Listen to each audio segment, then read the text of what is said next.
Hello everyone, today we are going to continue the conversation about radical equation, and today we are going to look at more examples of radical equation and readdress the strategies we mentioned before about solving radical equation.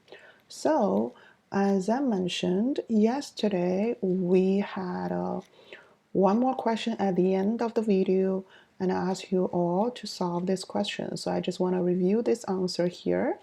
So the final answer for this one is x is 6. So I don't know if you all get this right answer. So if you didn't, you can definitely go back to check all the steps you have and see if you which steps is wrong. But please keep in mind when we solve this kind of equation, the most important part is that radical symbol.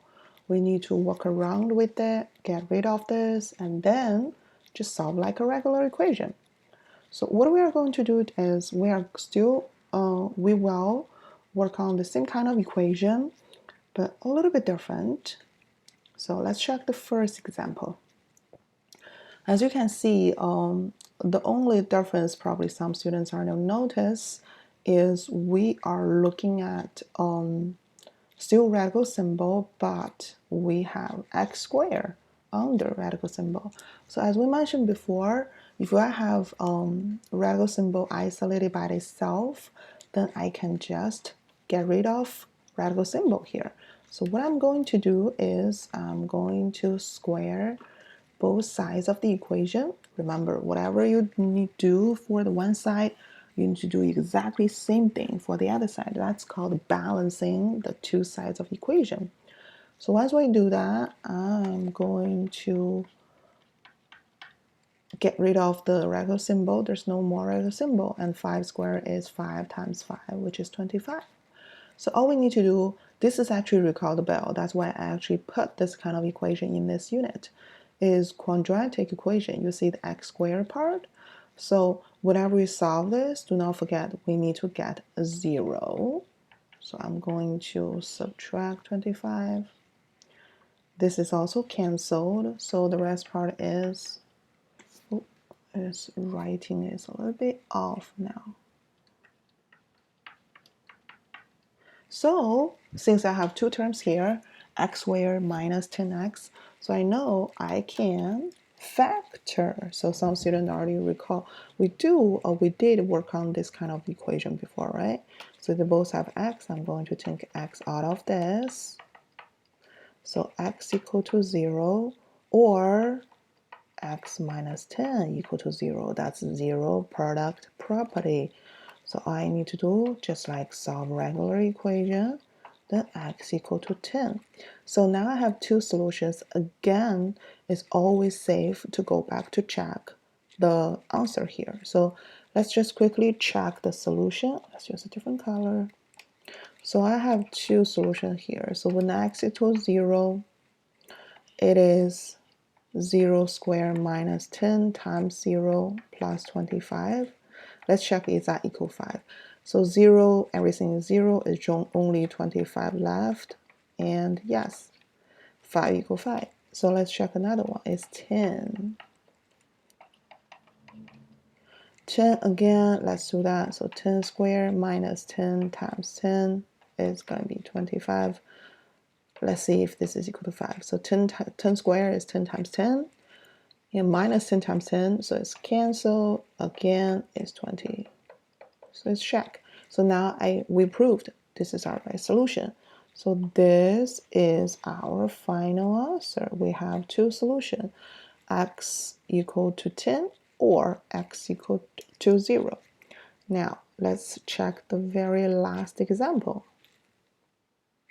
So if we compare this one to the one we worked before, we notice besides having variable under the square root symbol, we also have x outside the square root symbol, right? So that's a little bit creepy. Why we have so many variables here? So, but again, whenever we will work on the radical equation, if we do not see the square root in one side of the equation, instead we have multiple terms around here. So all we need to do is going to isolate this part first, and then we can think about to get rid of this, right? So what we are going to do is, since I do not have this by itself, so I'm going to move this 3 around the other side. And again, since I have x a square root here, so as we mentioned, now I can think about get rid of the square root symbol. Get rid of this. So again, when we have this isolated, yes, we can go ahead. But if we not, the first thing is always we need to isolate this part. So now I have this squared. Do not forget we need to do the exactly same thing for both sides. So now the right side is 2x minus 3. The left side, sorry. X minus 3, so some students just say, hey, this is x squared minus 9 because I just distribute the 2. Then you make a mistake here. So the reason is I'm going to write a side note as a reminder. That's a different color. So x minus 3 squared is x minus 3, x minus 3. So that's why we actually, you can use FOIL, you can use box method to figure out the answer, but it's definitely not x squared minus 9. So it's going to be x squared minus 3x minus 3x plus 9. And after we combine like terms, it's going to be x squared minus 6 plus 9. So now I have one side of the equation like linear, the other side is x squared. So what do we do? Again, whenever we see the square part, I'm going to move everything to that side so I can get 0. So I'm going to plus 3, plus 3, x squared minus 6 plus 12 equal to 2x, and then minus 2x minus 2x. So now I have 0. You see? Now I have like regular quadratic equation equal to 0. So you can either use universal way, which is quadratic equation, or we can factor. So, I always want to try, because I really do not like that tons of calculation in the quadratic formula. So I will see if I can use AM, but if not, then I'm not going to try. So I go back to quadratic equation. So let's see.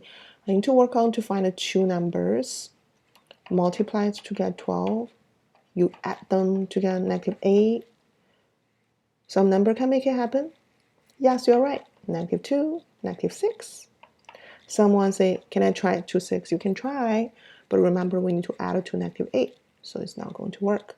Now I have that. So now we just solve regular equation. X is going to be 2, or, sorry, x equal to 6.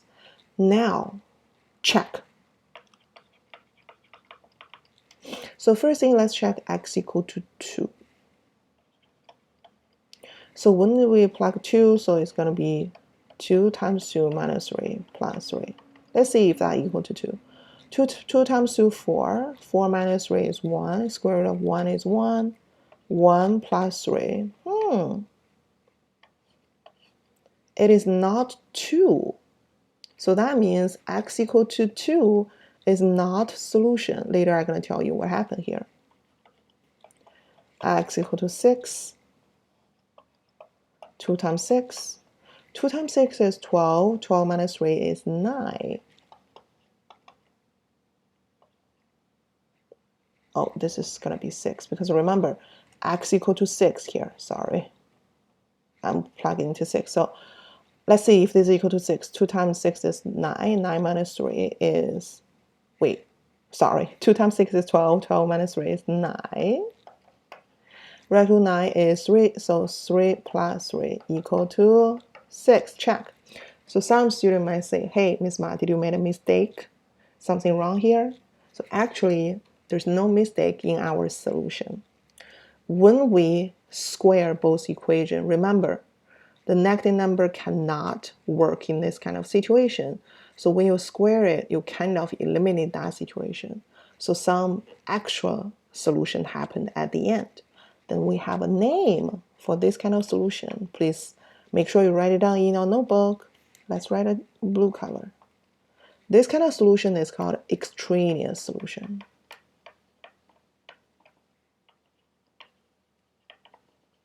That's why whenever you square both side equation, it's always good to go back to check all the solution, because you might have extraneous solution, which is when you solve the original equation, some actual solution is happened during the process, which is actually not belong to original equation.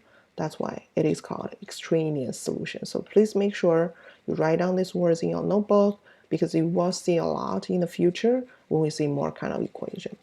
Okay, I know the lesson a little bit long, especially dealing with this, especially with dealing with this kind of equation. But I really hope you can just go back to see all examples and compare them, and to generate your own strategy when you solve this kind of equation. Thank you so much for watching this video and also study this topic with me. Thank you so much, and see you soon, everyone. Take care.